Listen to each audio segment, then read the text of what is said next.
Okay guys, this is Doug with Freedom Saddle, and today we're here to answer one of the questions that we get most often is why are Freedom saddles different than regular gaited horse saddles? So that's what we're going to try to answer today. This is a subject I can talk about for hours. It's taken me years to learn and understand all this stuff. I'm going to try to get the important things that you would need to know across in a couple of minutes. So we're going to get right after this thing and see if we can give you an answer to that question. What we're working here with today is the extra wide Freedom Tree. So this is for a pretty big gaited horse, and we're going to show you how our tree works and then what you would find in most gaited horse saddles, which they use either flat out quarter horse or what they would call modified quarter horse trees. And I can kind of show you a little bit about what we've seen in the difference in these modified trees or regular quarter horse trees they use, and why we reconstructed our tree from the bar all the way up and makes our saddles work like it does.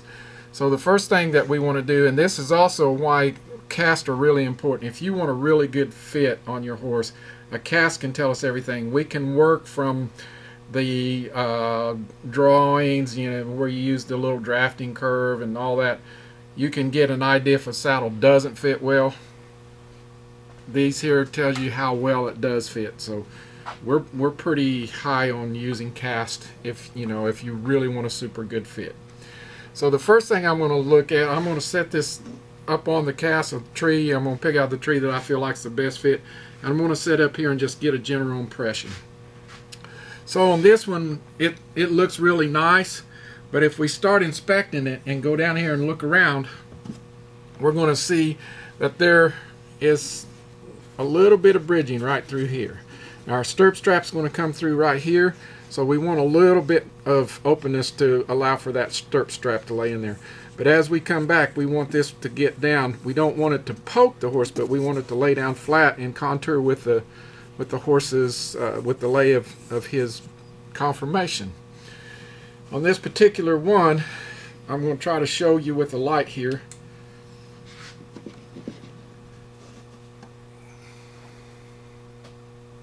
Okay, you can see there's a little bit of bridging in this tree. Now this is a better fit that you're going to see on most saddles.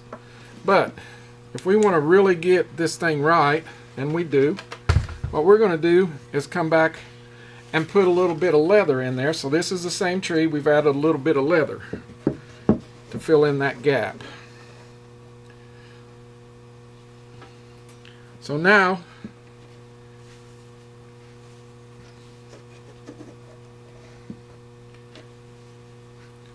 we've got our flare up front. We've got a little bit of flare here in the back. We want to make sure that our bars don't pass the last rib. And when we go back under here,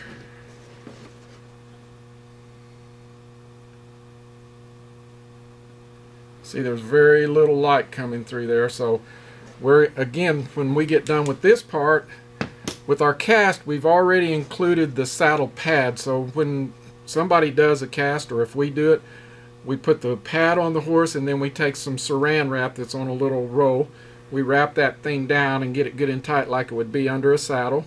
And then we lay the cast pad up on there and smooth it down, and that gives us a real good idea. So the only other thing we're going to do underneath here would be add your skirts. So when we add the skirts, that's going to pick everything up just a little bit, and it's going to enhance the way it works.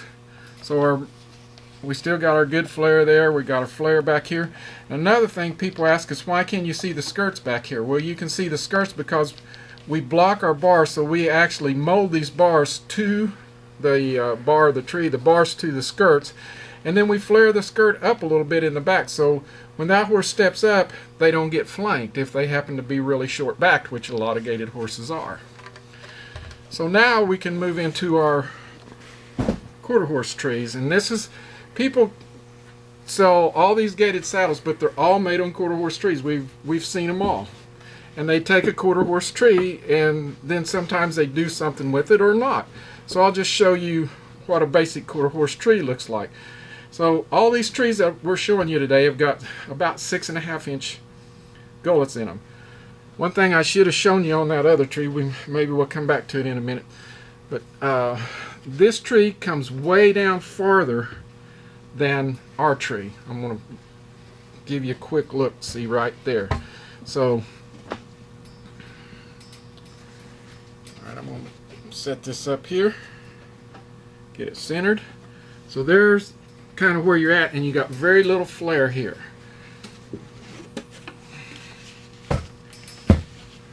We'll set ours back up here real quick.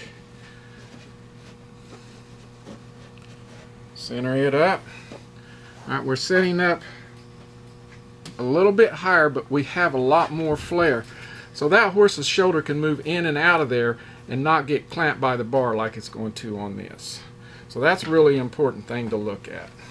Everybody worries about that.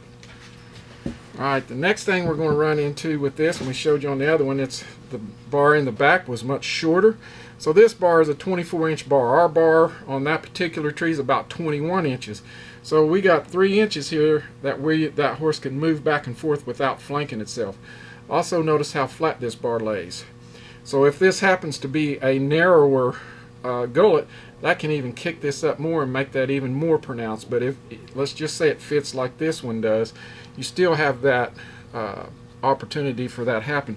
Also, by this bar being this long, we'll show you the bridging in this saddle.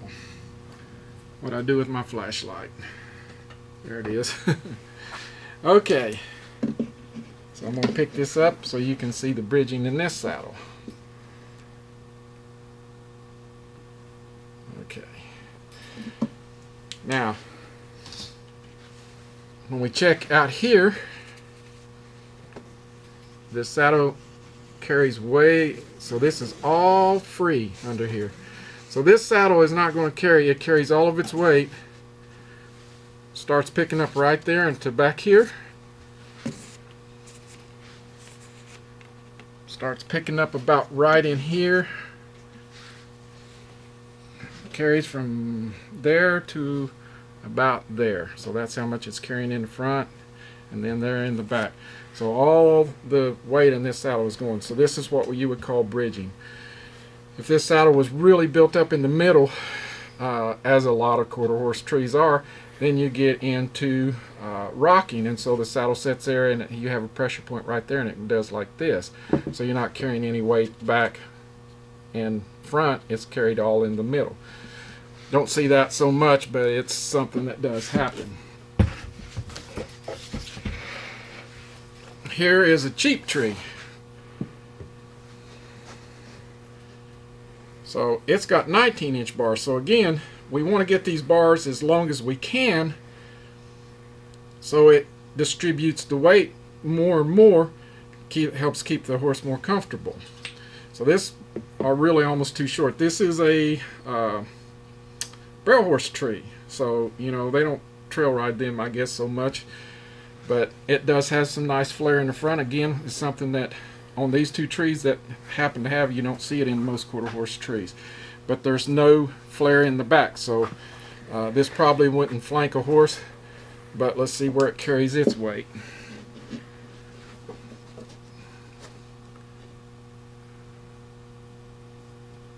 Okay, so you can see there's some pretty good bridging going on there. And also, this tree comes down, like I say, it's got a little more flare than the other quarter horse tree, but it comes down quite far too. So another thing that we see, if this was a solid wood tree, it wouldn't do this, but this particular tree is a flex tree, so this is some of the things that we see in this particular flex tree. There's all kinds of different flex trees and they all have their own problems, but you can see if you set in this tree, number one, it's not very flexible, but as you use it, it's going to start flexing. People think they flex like this to let the horse move. That's not necessarily true. Where they do flex, as this tree gets used, it starts like this and it gets flatter and flatter. And so what ends up happening after you use this thing a while, it's going to get down, this is going to get down on the horse's back. It's going to sore your horse. We've seen one that was so bad, it was actually the rider was using this saddle. It worked pretty good for a while, then the horse started bucking it off. When we started really investigating the tree, it just had wore out. So this is some of the stuff you get into, and this is stuff you get into with cheap stuff. Okay, the other thing I want to go back to real quick in the trees is that I'll show you real quick on this tree. You can see on this, and this is a small seat, but you can see your cup in your seat is way back here. So these trees are designed to put you way in the back, and this is a quarter horse tree, so it's not even as egregious as some of the gaited horse trees. They set the stirrups here. You look at most of your gaited horse trees, the stirrups are even far forward. So you sit in a chair seat, you can't get balanced, you can't really ride your horse. Now you're pulling them around by their face with a bit, and that upsets horses. So another thing we incorporated into our trees was, if you look at our tree, this comes down and you sit in the middle. Our stirrups are still back here where they belong, so this works more like a dressage, or we call it a balanced or centered ride saddle. So you can actually sit up here and ride, use your core of your body to direct the horse around, not use your hands so much, and you can use your legs a little more because you can get your legs down underneath you. So these are just some of the things that we incorporate into our tree, and we've seen that it really does a nice job of keeping the horses much more comfortable, and the riders too. So that's about it on the tree today. Thanks a lot.